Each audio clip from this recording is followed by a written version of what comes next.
वंदे मातरम शिक्षक साथियों और शिक्षा जगत से जुड़े अन्य कर्मचारी साथियों, जैसे कि आपको पता है सभी शिक्षा जगत से जुड़े जो भी कर्मचारी अधिकारी है उनको अपनी एपीआर है वो जुलाई में भरनी पड़ती है, और जो भी मंत्रालय कर्मचारी है उनको उससे पहले भरनी पड़ती है। तो इसके लिए क्या प्रोसेस रहेगा और आपको ऑफिसर्स को चयन किस तरीके से करना है, पूरा प्रोसेस मैं आपको लाइव बताऊँगा। वीडियो थोड़ा सा लंबा होगा क्योंकि मैं हमेशा कोशिश करता हूँ कि पहली बात तो मैं आपको जो भी प्रोसेस होता था वो लाइव करके बताता हूँ। उसमें कई बार साइट थोड़ी धीरे चलती है तो उसमें भी थोड़ा सा समय लगता है, और दूसरी बार एक एक स्टेप बाय स्टेप बताने का प्रयास करता हूँ ताकि आप खुद ये काम घर बैठे कर सकें। तो सबसे पहले आपको साला दर्पण पे यहाँ से लॉगिन में जाने के बाद में यहाँ जैसे लॉगिन का ऑप्शन है यहाँ स्टाफ लॉगिन पे जाना है, और जैसे आप स्टाफ लॉगिन में जाएंगे इस तरीके से आपके स्टाफ के एनआईसी कोड जो भी है वो पासवर्ड डाल करके आपको लॉगिन होना है। लॉगिन होने के बाद में यहाँ से जैसे आपके होम आएगा, होम के नीचे आपके एपीआर लिखा हुआ आएगा। इसके ऊपर दो ऑप्शन है, एपीआर डैशबोर्ड और एपीआर एफएक्यू यानी फ्रीक्वेंटली आस्क्ड क्वेश्चंस। एपीआर के संबंध में आपके अगर कोई भी प्रश्न है तो आप एफएक्यू पे जाकर के यहाँ से विभिन्न प्रकार के जो भी प्रश्न हैं उनके उत्तर प्राप्त कर सकते हैं। कोशिश करूँगा कि मैं अगली वीडियो में आपके ये सारे जिज्ञासाओं का समाधान कर सकूँ। अब मान लो सीधा आप एपीआर भरना चाहें तो यहाँ एपीआर डैशबोर्ड पर आपको आना है। यहाँ डैशबोर्ड पर आएंगे तो आपके यहाँ नाम आ जाएगा, आपका एम्प्लॉय आईडी आ जाएगी, मोबाइल नंबर आ जाएंगे और डेट ऑफ बर्थ आ जाएगा, जेंडर है, आपका पद है, करंट सब्जेक्ट वगैरह, फादर का नाम, स्कूल का वगैरह, ये सारा आ जाएगा। और यहाँ आपको सेशन है, अभी जैसे नहीं आ रहा तो इसको चेंज सेशन पे क्लिक करेंगे तो आपकी ये सेशन आ जाएगा। यहाँ सेशन आने से पहले यहाँ आप देख लें, अगर आपकी पुरानी एपीआर चेक करना चाहें तो 20, 21, 21, 22, 22, 23, 24, 25 और 24, 25 ये अभी वर्तमान में भरनी है। पुरानी अगर आप देखना चाहें तो यहाँ क्लिक करके आप देख सकते हैं। और इसके अलावा अगर आपके एपीआर 2024-25 में कोई ऑनलाइन करते कोई समस्या है तो आप ऑफिसर सर्च करने में किसी प्रकार की प्रॉब्लम है तो आप साला दर्पण हेल्पलाइन पर संपर्क कर सकते हैं।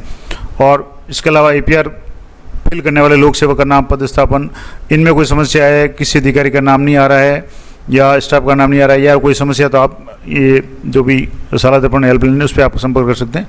अब आपको ओके करना है, ये डिफ़ॉल्ट 24-25 सेलेक्ट किया हुआ है। अब यहाँ आपको जो भी ऑप्शन हैं यहाँ है कि फिल एपीआर, अब आपको एपीआर फिल करनी है, न्यू एपीआर, क्योंकि अभी तक यहाँ से सस्पेंडिंग 0 है, फाइल्ड 0 है, व्यू एपीआर 0 है। तो सबसे पहले आपको फिल करनी है, आपको शुरू करना है। अब यहाँ आपको हालांकि कई साथियों को जानकारी होगी जिन्होंने पहले भरा हुआ है, लेकिन जो नए कर्मचारी है खास करके प्रोबेशनर्स वगैरह है उनको भी भरना है, जिनकी सेवा 3 महीने से ज़्यादा अगर हो चुकी है तो उनके लिए यहाँ ऑफिसर लिस्ट है और एपीआर चैनल, ये दोनों यहाँ दी हुई है। तो आप यहाँ से सीधे डाउनलोड कर सकते हैं, मैं आपको डाउनलोड करके बता दूंगा। अब दूसरी बात, यहाँ से आपको अपना पद सेलेक्ट करना है कि आप मंत्रालय कर्मचारी है, तृतीय श्रेणी अध्यापक या द्वितीय श्रेणी अध्यापक है तो आपको यहाँ क्लिक करना है। आप व्याख्याता है तो यहाँ क्लिक करना है, जैसे ये व्याख्याता है तो यहाँ क्लिक करना है। कार्यालय में कार्मिक, अगर कोई शैक्षिक कार्मिक है तो आपको ये क्लिक करना है। तो जो भी हो आपको, जैसे जो भी आपकी पोस्ट है उसके हिसाब से आपको ये ऑप्शन सेलेक्ट करना है। जैसे मैंने ये ऑप्शन सेलेक्ट कर लिया। अब इसमें यहाँ एक इंपॉर्टेंट बात और है कि इसमें नोट दिया हुआ है कि प्रतिवेदन की दिनांक 1 जुलाई 2024 से 30 जून 2025, ये तो शैक्षिक स्टाफ के लिए यानी टीचिंग स्टाफ है, उनको 1 जुलाई 24 से लेकर के इसकी एंट्री करनी है और 30 जून तक की करनी है, चाहे उस दौरान आप सेवा में हो या नहीं हो। उसका कैसे भरेंगे तो मैं आपको बता दूंगा। इसके अलावा यहाँ जो है 1 अप्रैल 2024 से 31 मार्च 2025 तक ये मंत्रालय कर्मचारियों के लिए है। तो जो भी मंत्रालय कर्मचारी उनकी भरी जाएगी 1 अप्रैल से 31 मार्च 2025 तक। अब मान लो आप शैक्षिक कर्मचारी हैं, चाहे तृतीय श्रेणी अध्यापक है, द्वितीय श्रेणी है, व्याख्याता, प्रधानाचार्य है, तो आपको ये ऑप्शन जो भी आपके लागू हो तो सेलेक्ट करना है और यहाँ फ्रॉम डेट पर आपको सेलेक्ट करना है। अभी जैसे ये थोड़ा सा मैंने शुरू में कहा कि साइट का इशू होता है तो थोड़ा सा मैं इसको आपको दोबारा जैसे ये समय ले रहा है तो इसको लॉगिन होने के बाद बताता हूँ। अब यहाँ कुछ इंपॉर्टेंट बातें मैं आपको बता देता हूँ। मान लो जैसे अगर आपकी सेवा लगातार है, आप प्रोफेशनल नहीं होकर के जैसे कर्मचारी आपकी लंबी सेवा है तो 1 जुलाई 24 से 30 जून तक भरना है। तो यहाँ 1 जुलाई 24 भर लें, यहाँ से 24 सेलेक्ट कर लें, 1 जुलाई सेलेक्ट कर लें, यहाँ से जैसे जून है तो ये जुलाई कर लें और 1 जुलाई से कर लें और 30 जून तक करना है। जैसे मान लो यहाँ से मैंने 2025 कर लिया और 30 जून ये आ रहा है। अब यहाँ आपके सामने अलग अलग ऑप्शन है एपीआर के संबंध में, 4-5 ऑप्शन है। पहला है कि एपीआर प्रविष्ट की जानी है। अगर आप इस दौरान पूरी अवधि में सेवा काल में रहें 1 जुलाई 24 से लेकर के 30 जून 25 तक यानी पिछले शैक्षिक सत्र में, तब तो आपको एपीआर प्रविष्ट की जानी है। उक्त अवधि में लोक सेवक सेवा राज्य की सेवा में नहीं था, वो ऐसी कंडीशन है, वो कब होगी मैं आपको बता दूँगा। यहाँ से अगर आप कुछ 1 जुलाई के बाद में अगर आपकी नियुक्ति है तो आपको यहाँ से डेट जो रेंज है वो सिलेक्ट करनी है। एक है उक्त अवधि में लोक सेवक राज्य की सेवा में नहीं था। तीसरा ऑप्शन है इसमें कि उक्त अवधि में लोक सेवक अन्य सेवा में कार्यरत था और किसी का दिन न्यून 3 माह के सुपरविजन में नहीं था या अन्य कारण। अब मान लो कोई व्यक्ति है जिन्होंने दिसंबर में ज्वाइन किया, जैसे मान लो 24 से यहाँ जून की जगह यहाँ मैं दिसंबर कर देता हूँ, और मान लो जैसे किसी कर्मचारी ने यहाँ 16 दिसंबर को ज्वाइन किया तो यहाँ से आप 16 करेंगे तो यहाँ तो जैसे APR प्रविष्टि की जानी है, लेकिन ये सेव नहीं होगा। आपको 1 जुलाई से भरना है, तो यहाँ आप क्या करेंगे कि 1 जुलाई से यहाँ जो भी 1 जुलाई 2024 से आपको यहाँ से सिलेक्ट करना है, और यहाँ आपको 30 जून करना है। यहाँ से जैसे आप 30 जून कर लेंगे 2024 कर लें यहाँ से, और यहाँ से 30 दिसंबर 15 दिसंबर या जो भी है, मान लो जैसे 16 दिसंबर तक आप थे, तो यहाँ आपको ये जैसे इस दौरान सेवा में नहीं थे तो आप यहाँ कर सकते हैं कि इस अवधि में लोग सेवा में नहीं था, तो यहाँ से करके आप इसको सेव कर लें। मान लो यहाँ से ये सेव कर लिया, तो ये हो गया कि 1/7/24 से 16/12 तक तो वो सेवा में नहीं थे। अब मान लो 17 तारीख की ज्वाइनिंग है, तो यहाँ से आपको 17 दिसंबर सेलेक्ट करना है। जैसे 24 कर लिया और यहाँ से आपको 17 दिसंबर करना है, तो जैसे मान लो 17 दिसंबर कर लिया, जैसे यहाँ से 24 कर लें, और 24 के बाद में यहाँ से दिसंबर, और दिसंबर में ये थोड़ा सा कुछ टेक्निकल प्रॉब्लम है, तो यहाँ से दिसंबर आपको सेलेक्ट करना है, और यहाँ इस तरीके से ये पूरा करना है। अगर मान लो आपकी गलती है तो आप इसको डिलीट कर दें, क्योंकि मैं पूरे सत्र की करना चाह रहा हूँ। तो यहाँ से 1 जुलाई 2024 से मैं यहाँ से इसको सेलेक्ट कर रहा हूँ, तो यहाँ से 1 जुलाई 2024 मैंने सेलेक्ट कर लिया, और 30 जून तक यहाँ से हो गया। सीधी सी बात है कि जिस दौरान में आप सेवा में नहीं रहे तो उसको आप यहाँ से डेट सेलेक्ट करके उसको आपको प्रविष्टि या सेवा में नहीं था वो भर दें, अन्य किसी सेवा में थे तो वो भर दें, और जहाँ से आप रेगुलर सेवा में हैं वो भरना है। तो यहाँ से जैसे APR प्रविष्ट की जानी है। अब आपने यहाँ से ये आ गया कि राज्य की सेवा के अधिकारी के लिए या जो भी आप यहाँ से पोस्ट सिलेक्ट के उसके अनुसार नाम आ जाएगा, पोस्ट आपकी यहाँ आ जाएगी, और पोस्टिंग प्लेस आपके यहाँ आ जाएगा। ये सारा देख लें, उसके बाद में आपको सेव पे क्लिक करना है।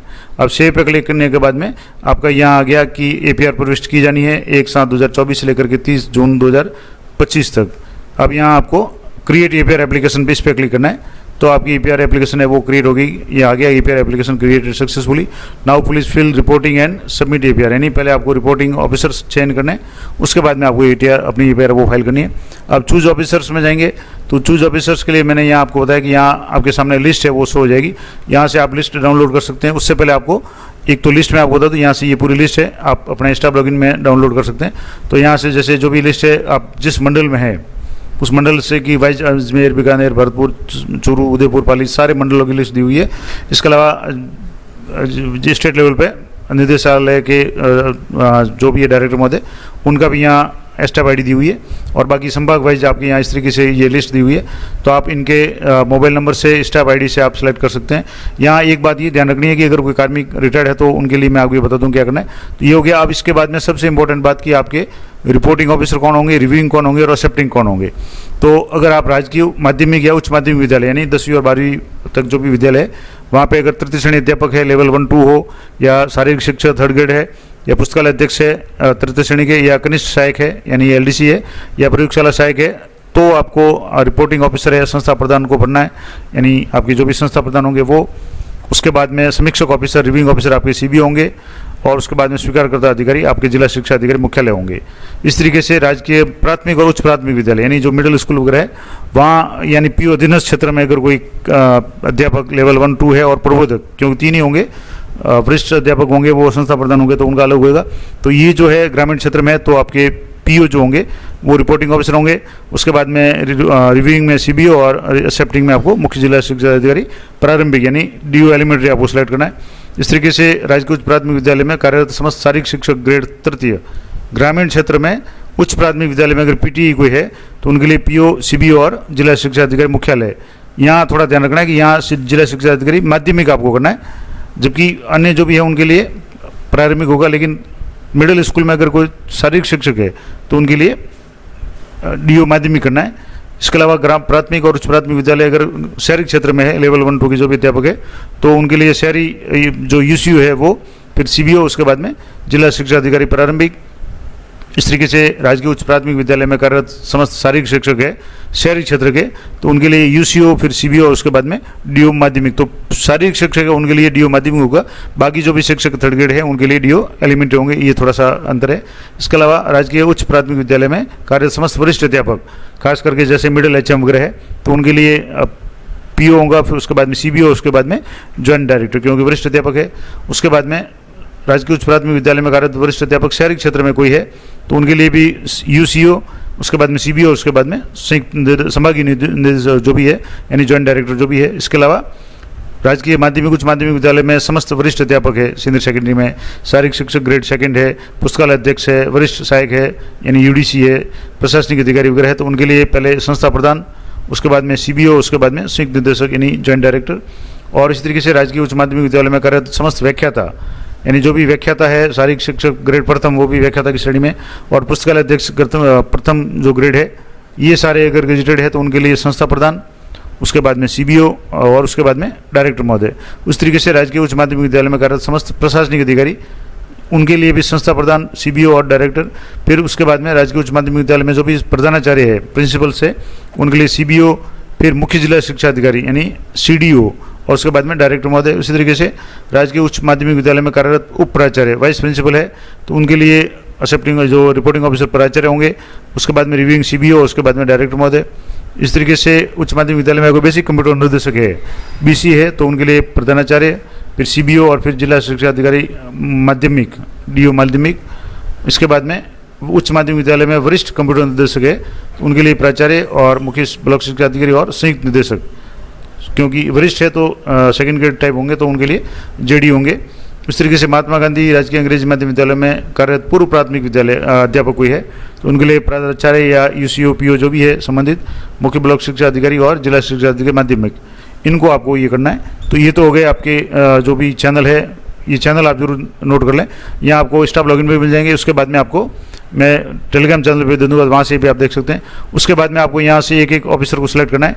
अब यहाँ वर्किंग है तो कोई समस्या नहीं है, अगर कोई रिटायर्ड हो चुके हैं तो पहले उनको एक को रिटायर्ड को यहाँ से सिलेक्ट करके उसके बाद में यहाँ लिखा होगा कि in case of reporting officer of the relevant period is deceased, यानी उस पीरियड के अगर रिपोर्टिंग ऑफिसर की डेथ हो गई है, रिटायर्ड हो गए, तो choose the current officer of the concern post and office. तो वर्तमान जो भी करंट ऑफिसर है उनको आपको चयन करना है। तो जैसे वर्किंग है, वर्किंग में पहला है आपको, जैसे मैं वरिष्ठ व्याख्याता के रूप में कर रहा हूँ, तो व्याख्याता के लिए सबसे पहले आपको अपने जो भी संस्था प्रधान है उनको करना है, उसके बाद में सीबीओ और उसके बाद में डायरेक्टर महोदय। तो अब यहाँ जैसे संस्था प्रधान है, उनके अगर मोबाइल अगर आपके पास में है तो मोबाइल नंबर से आप कर सकते हैं। तो मैं जैसे एक मोबाइल नंबर इंटर करके आपको बता रहा हूँ, यहाँ से जैसे मोबाइल नंबर इंटर करेंगे तो मोबाइल नंबर इंटर करने के बाद में आपको सर्च ऑप्शन पे जाना है, और सर्च ऑप्शन पे जाने के बाद में यहाँ से जैसे मोबाइल नंबर इंटर किया, सर्च पे क्लिक करेंगे और उसके बाद में कुछ सेकंड का ये समय लेगा सर्चिंग में, और यहाँ नीचे जो भी लिस्ट आएगी उसमें से आपको सिलेक्ट करना है। तो थोड़ा सा ये सिलेक्ट होकर मैं आपको बताता हूँ। तो जैसे ही आप इन मोबाइल नंबर इंटर करके आप सर्च पे क्लिक करेंगे तो यहाँ से आपको यहाँ लिस्ट में आपको क्लिक करना है। यहाँ जैसे सेलेक्ट ऑफिसर लिखा हुआ है, इस पर आप जैसे क्लिक करेंगे या नीचे से नाम शो हो जाएगा, इसको आपको ओके करना है। और यहाँ से चेक बॉक्स पे क्लिक करके ये देख लेना, स्टाफ आईडी नाम आ गया, अब करंट पोस्ट आ गई, प्रिंसिपल एंड इक्विवेलेंट, और पोस्टिंग प्लेस आ गया, और यहाँ से आपको सेव रिपोर्टिंग करना है। तो इस तरीके से आपको एक रिपोर्टिंग ऑफिसर सेव हो गए। उसके बाद में आपको दूसरा है रिव्यूइंग ऑफिसर करना है। तो रिव्यूइंग ऑफिसर की मान लो जैसे बाई एम्प्लॉय आईडी या स्टाफ आईडी जो भी है, जैसे मान लो स्टाफ आईडी है तो मैं स्टाफ आईडी यहाँ एंटर करके कर रहा हूँ। तो यहाँ स्टाफ आईडी जो भी आपके जैसे सीबीओ है तो मैं सीबीओ उनकी स्टाफ आईडी को यहाँ से एंटर करके सर्च पे क्लिक कर रहा हूँ। तो यहाँ आपके इस लिस्ट पे क्लिक करेंगे यहाँ से, और यहाँ से नाम आ गया।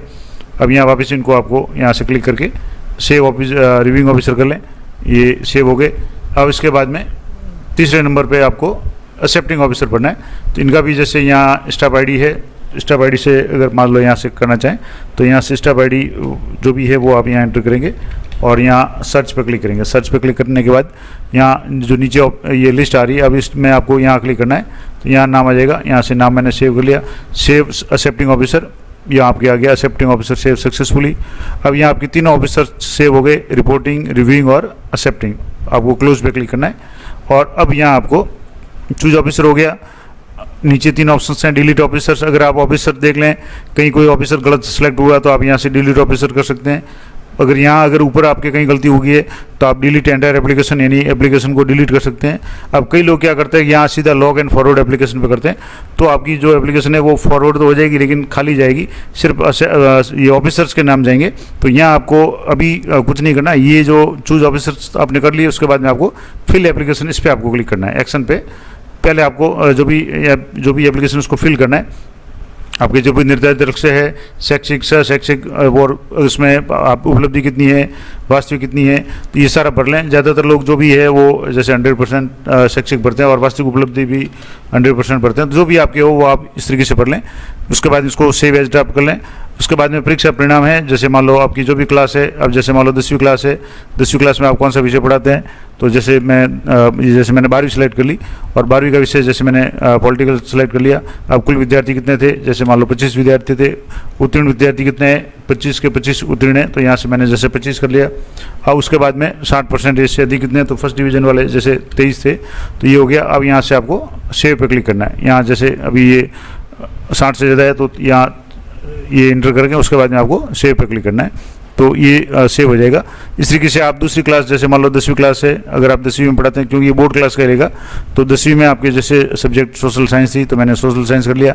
अब मान लो यहाँ जैसे टोटल स्टूडेंट कितने थे, तो 10वीं में जैसे 45 थे, तो मैंने 45 कर लिए। उत्तीर्ण कितने हैं, तो 45 के 45 उत्तीर्ण है, तो यहाँ 45 ये उत्तीर्ण कर लिए। और 60 डिवीज़न से ज़्यादा कितने, तो जो भी स्टूडेंट 60 डिवीज़न से ज़्यादा, यहाँ इंटर करके आपको सेव पे क्लिक करना है। ये सेव हो गए। इस तरीके से अगर आपकी कोई गलती है तो यहाँ से आप डिलीट कर सकते हैं। उसके बाद में आपको ये अन्य शैक्षिक उपलब्धियाँ जैसे जो भी है आप यहाँ से लिख दें। अगर आपने कुछ प्राप्त किया है, नहीं है तो आप एन कर दें, यानी नॉट एप्लीकेबल या नॉट अवेलेबल, जो भी है आप कर दें। तो ये आपको ब्लैंक नहीं छोड़ना कोई भी कॉलम।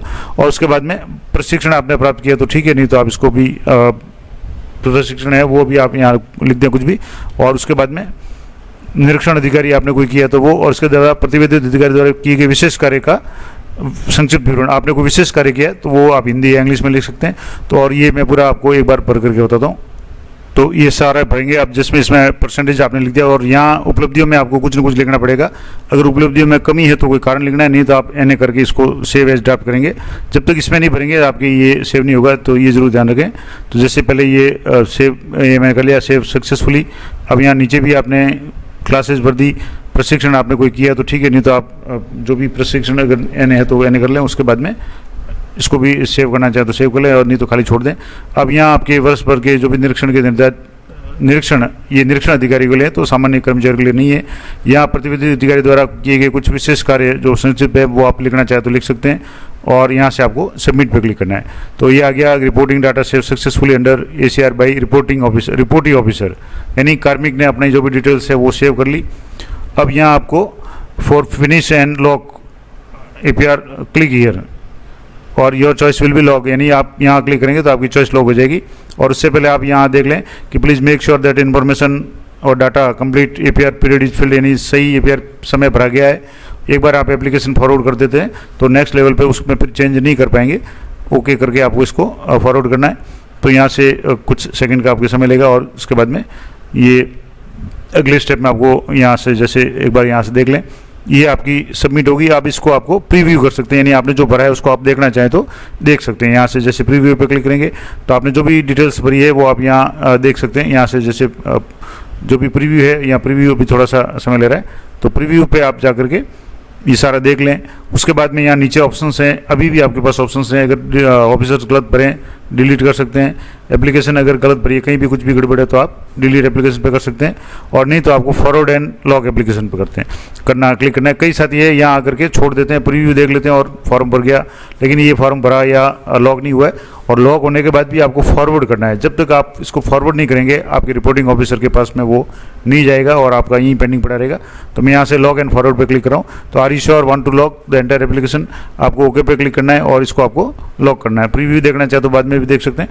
तो ये कुछ साइट धीरे चल रही है, तो आप इसको एक बार ये मैं लॉक करके आपको बताता हूँ। तो जैसे आप प्रीव्यू पे क्लिक करेंगे तो ये प्रीव्यू यहाँ से डाउनलोड हो जाएगा।